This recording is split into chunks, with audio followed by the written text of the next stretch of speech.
U Trstu živi oko 400 državljana Bosne i Hercegovine. U cijeloj Italiji ima ih nešto više od 18.000, a kako Italija ima oko 60 milijuna stanovnika, možemo slobodno reći da je nakon utakmice u utorak bilo sretno tek nekih 0,03% stanovnika Italije. Mi nismo pronašli te sretne talijanske Bosance, ali zato jesmo slovenske. U Sloveniji smo navijali puno za... Bila je ludnica, tako da...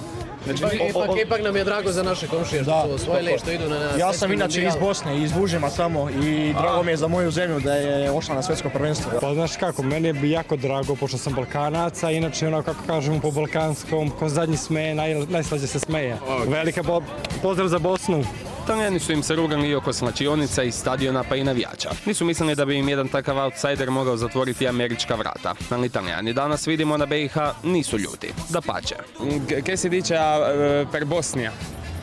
Komplimenti. Tanto rispetto per la Bosnia, squadra di uno stato giovane. I tako šetajući Ponte Rossom razmišljamo kako završiti ovu štoriju. Krenu opet ekipe iz Dežele. Osnom Behar probeharao, mene život razočarao.